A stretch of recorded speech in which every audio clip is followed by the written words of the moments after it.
이 아침에도 하나님의 은혜와 은총이 함께 하시기를 주의 이름으로 축원을 드립니다. 오늘 여기 말씀에 보면 나는 부활이요 생명이다. 우리 주님께서 선언하셨죠.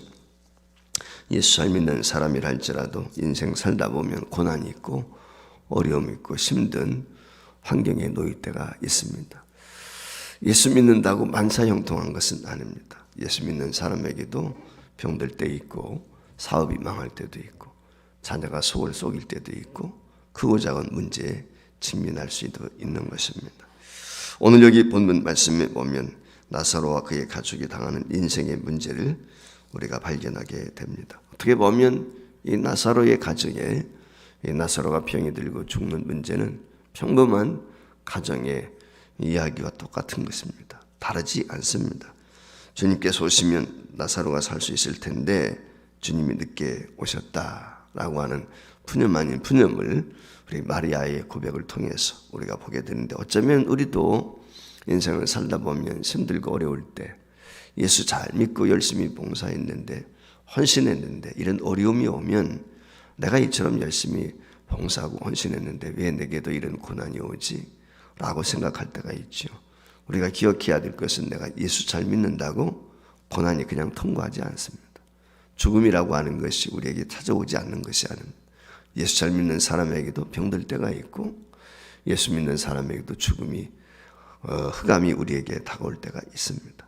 그러나 그 예수 믿는 사람과 믿지 않는 사람의 차이점은 그 죽음과 절망과 어려움이 우리 앞에 엄습할 때 대하는 태도가 다르다는 것이죠. 그 점을 우리가 먼저 명심해야 될 것입니다.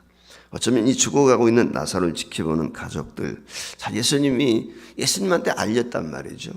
우리 당신이 사랑하는 나사로 이렇게 병들어서 지금 죽어가고 있습니다. 근데 주님이 오시지 않을 때 아마 원망 아닌 원망도 있었을 것이고 애간장을 태우는 그런 마음 졸임도 분명히 있었으리라고 생각이 듭니다. 아마 여러분 가운데서도 혹시 가족 중에 투병하는 분들이 있다든지 아니면은 사업이 어려움을 겪었다든지 아마 이런 분들은 익히 이 마리아의 가정에 이 나사로의 병들음을 통해서 그 가정이 얼마나 마음 졸이고 있는지 아는 것은 경험했으리라고 생각이 듭니다. 근데 문제는 뭐냐면 그와 같이 우리가 마음 졸이면서 기도하다가 응답을 받았다면 다행인데 그렇지 못할 때가 있단 말이죠. 병든 사람 위해서 열심히 기도해서 남편을 위해서 아내를 위해서 자식을 위해서 기도했는데 죽었어요. 그때 낙심하는 사람들 많죠. 어떤 가정은 오면 그 죽음을 통해서 남편이나 아내의 죽음을 통해서 배우자가 더 믿음이 좋아지는 경우도 있어요. 자식들도 한마음이 한 뜻이 되어가지고 예수를 잘 믿는 가정이 있어요. 근데 그렇지 않은 가정도 있어요. 어떤 가정은 실족해서 교회도 아예 나오지 않죠. 그런가 하면은 자녀들이 실족해서 하나님을 부인하는 경우도 있습니다. 우리 주변에서도 그런 것들 얼마든지 볼 수가 있습니다. 어떤 가정은 보면은 남편이 그렇게 열심히 내지 않아서, 근데 아내가 병들고 세상을 떠나면서 좀 더 열심을 내는 경우도 있고, 반면에 그렇지 않은 가정도 있단 말이죠. 근데 그 가정들을 보면은 제가 느끼는 것 중에 하나가 뭐냐면 신앙의 뿌리가 참 중요하다.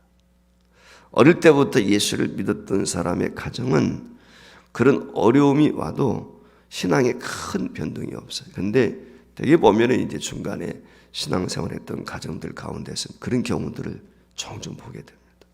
그러니까 이게 신앙의 뿌리라고 하는, 연조라고 하는 것을 무시할 수 없구나 라고 하는 것을 종종 느낄 때가 있는데, 물론 그것이 다 그런 것은 아니지만 우리가 그래서 신앙의 뿌리를 분명하게 박는 것이 얼마나 중요한가. 그리고 이제 이 부모의 신앙과 그 자녀들의 신앙은 어떻게 보면 비례하는 것 같아요. 다 그런 것은 아니지만 부모가 흔들림이 없는 신앙을 갖게 될 때 자녀들도 흔들리지 않는 거거든요. 근데 부모가 흔들리면 자녀들도 다 흔들리는 것을 볼 수가 있어요. 그리고 평상시 때 부모들이 주일 개념이라든지 신앙생활에 본이 되는 것이 중요합니다. 그렇지 않으면 아이들이 흔들릴 수밖에 없어요. 어려움 가운데는 누구든지 열심히 낼 수 있는 거거든요. 힘들 때는 그렇지 않습니까? 하나님 기대하고 싶은 마음이 있다면.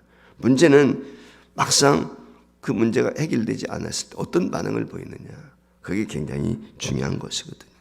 오늘 여기서 우리가 명심해야 될 것은 여기 나사로의 죽음을 통해서, 자, 나사로가 죽었는데 예수님이 며칠 동안 또 머물렀다가 이 나사로의 죽음의 현장에 가셨거든요. 여러분, 예수님이 여기 계셨더라면 마리아가 그런 얘기를 하거든요. 우리 오라비가 죽지 않았을 것입니다. 근데 여러분 그렇게 생각하십니까? 예수님이 거기 계시지 않았으면 이 나사로가 죽지 않았을까요? 오늘 성경에서 이야기하는 유대인들의 비꼼이 있죠. 그게 무슨 얘기입니까? 그 눈먼 소경도 뜨게 했던 사람이 나사로를 어찌할 수가 없는가 비웃고 있거든요. 울고 있는 모습을 보면서, 슬퍼하는 모습을 보면서. 우리가 잘 아시는 것처럼 예수님은 신하의 아들이 병들었을 때 어떻게 했습니까? 말씀 한마디로, 그렇지 않습니까? 왕의 신하의 아들이 병들었을 때 우리 예수님은 그 현장에 가시지 않고도 말씀 한마디로 얼마든지 나사로를 살릴 수 있고, 그렇지 않습니까?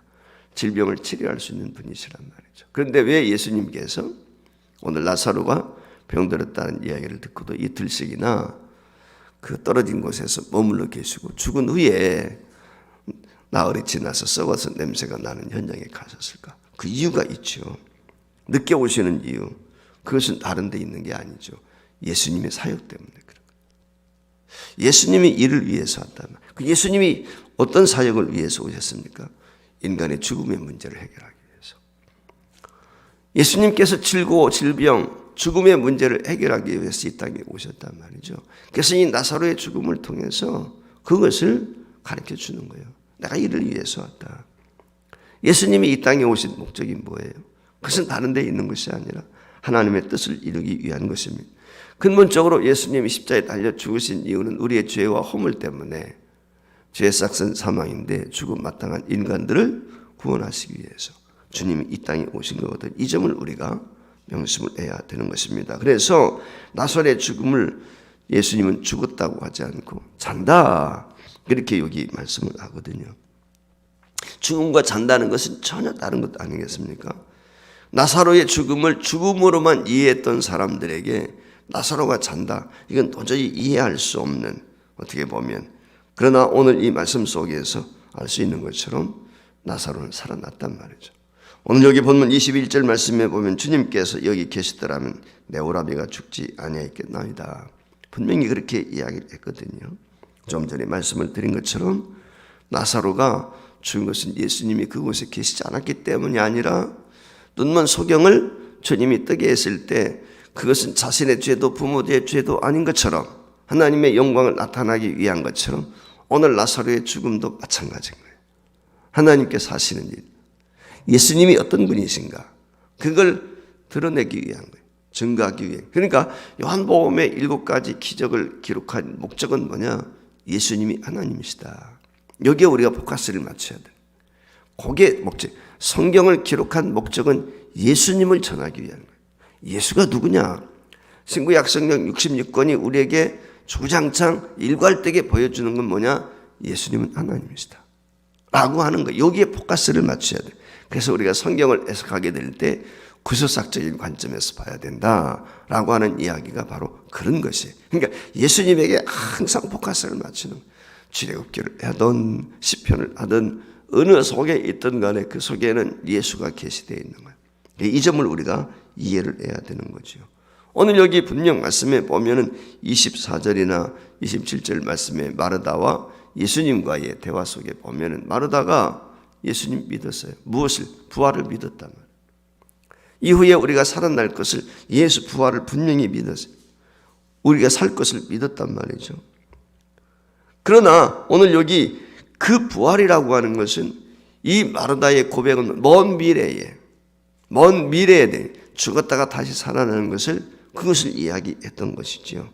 한마디로 말하면 그 마르다가 고백하고 있는 예수 부활의 믿음은 우리가 다시 산다라고 하는 부활 신앙은 일부분이었던 것입니다. 지금 현장에서 그것은 미래에 일어날 것이고 지금 현장에서 일어나리라고 하는 것은 그들은 미처 거기까지는 생각하지 못했던 것이죠. 그래서 예수님께서 26절 말씀에 보면 나는 부활이요 생명이니 나를 믿는 자는 죽어도 살겠고 살아서 믿는 자는 영원히 죽지 않는다 라고 하는 말씀을 하고 있는 것입니다. 부활을 알지 못하는 인간이 죽음 앞에 살 수 있는 일이 있다면 무엇이겠습니까? 아무것도 할 수 없는 것이죠. 그 죽음 앞에서 우리가 철저하게 느끼는 것은 무엇입니까? 인간의 무능력이에요. 난 아무것도 할 수 없구나. 아마 여러분들도 그런 경험 있지 않습니까? 내 자식이 병들었다든지 내 사랑하는 누군가가 병들었을 때 힘들어할 때 내가 막상 옆에 있지만 도와줄 수가 없다.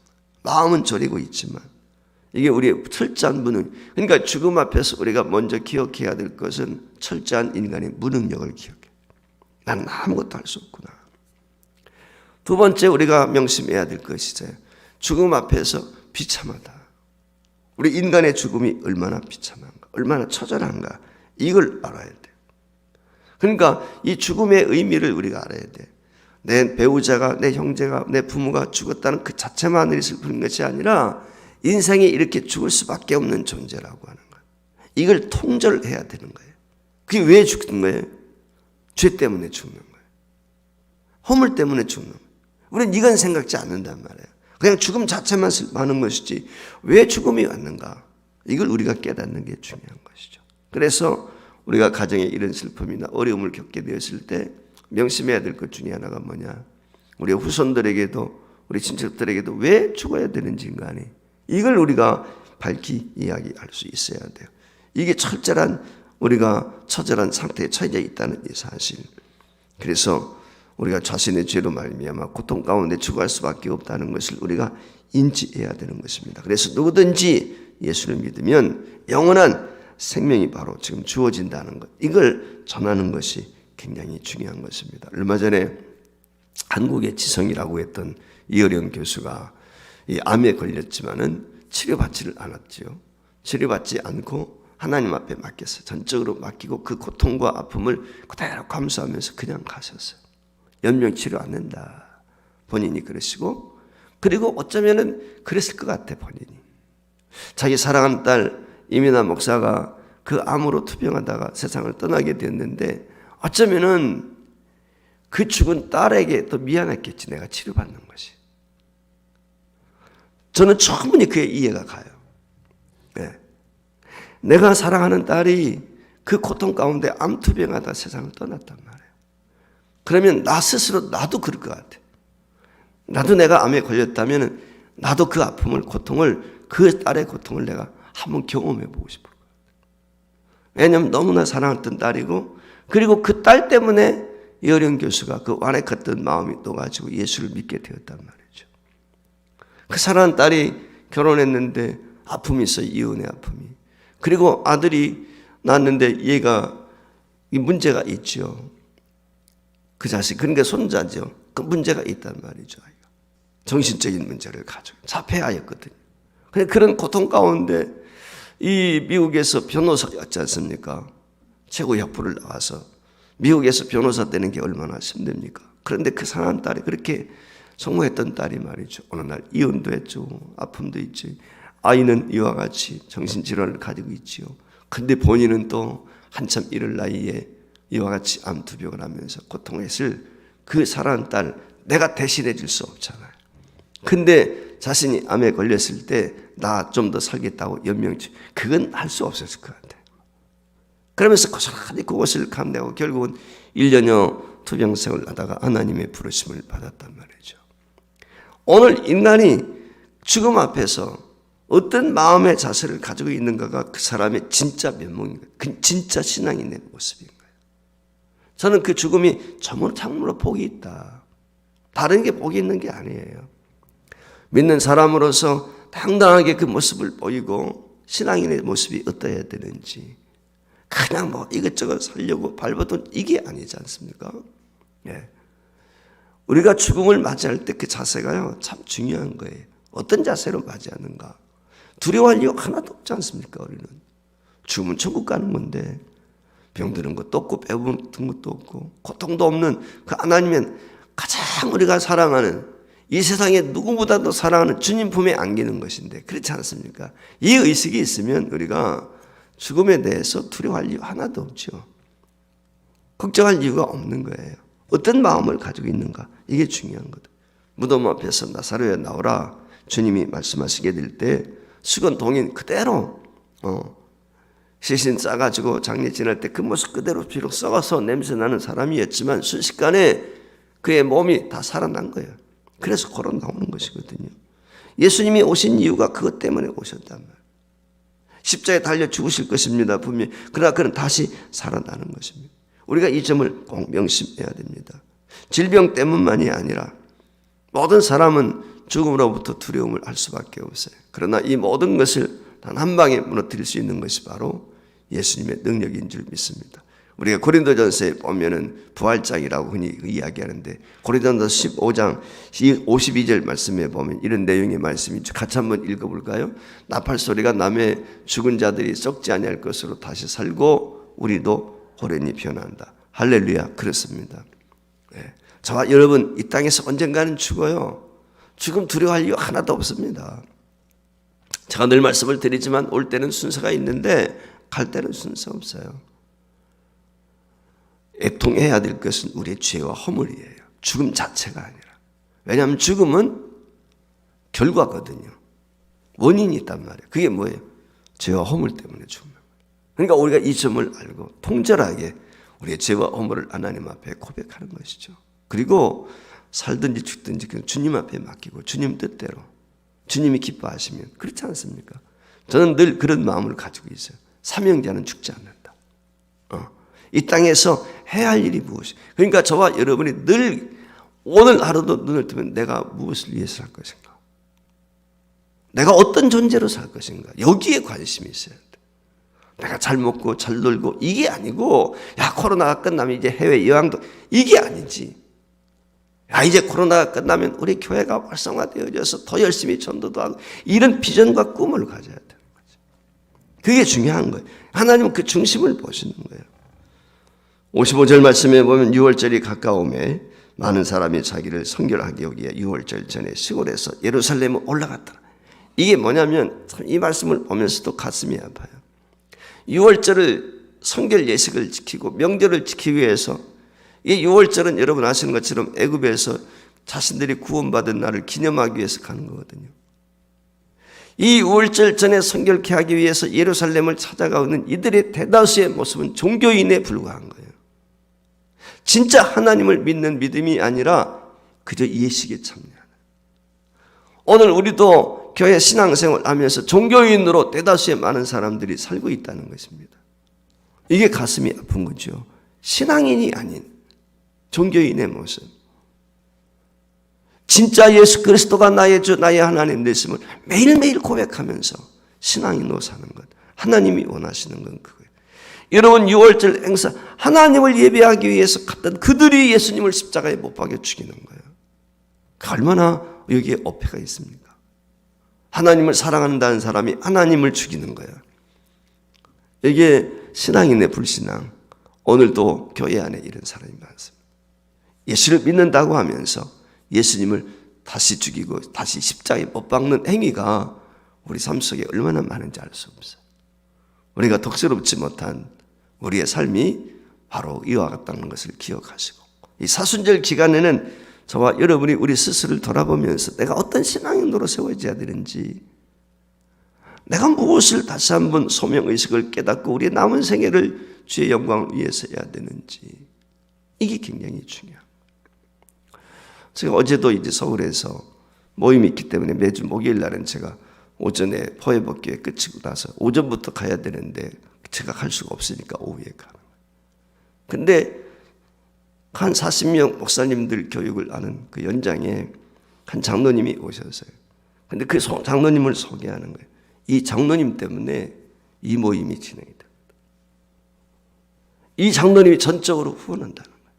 그 목사님이 자랑을 해요. 거기 40명 먹여야 되고요. 학비도 없어요. 교재, 강사료 다 줘야 되고요. 그게 돈이 엄청나게 듭니다. 그런데 목사님 제가 평생 돕겠습니다. 돈이 있어서 하는 거 아니에요. 마음이 중심이 중요합니다. 우리가 하나님 앞에 무엇을 위해서 내가 사는? 저는 속으로 그랬어요. 야, 하나님이 저런 사람 복을 주셔야지. 저와 여러분이 늘 그런 사람이 돼야 돼. 누가 저런 사람을 하나님이 복 줘야지. 목사가 봐도 누가 봐도 저런 사람이 복을 받았으면 좋겠다. 주의 나라와 의를 위해서 헌신하는 모습을, 그래 저 집사님이 저 권사님이 복을 받아야지. 누가 복을 받아? 이렇게 이 마음이 있을 때 그게 하나님이 가장 기뻐하는 것이 아닐까. 저는 그런 생각을 어제도 가져봤어요. 저와 여러분이 이 사순절을 보내면서 이제 얼마 남지 않은 일주일밖에 안 남았는데, 이 기간 동안에 이 요한복음을 통해서 우리에게 주시는, 어떻게 보면 올해 저희들이 요한복음을 또 이렇게 함께 새벽에 깨울 수 있다는 것이, 말씀을 하는데 이게 축복이다, 이런 의식을 가져야 돼요. 그래서 여러분들이 말씀을 남은 시간도 오늘 저녁에도 있고 내일 새벽 기도도 있습니다. 토요일 날 새벽 기도 있습니다. 여러분들 기억하시고 토요일 날도 빠지지 말고 나오셔서 함께 요한복음을 통해서 우리의 사순절 기간 동안에 도전을 받고 믿음의 진보가 있기를 주의 이름으로 축원을 드립니다.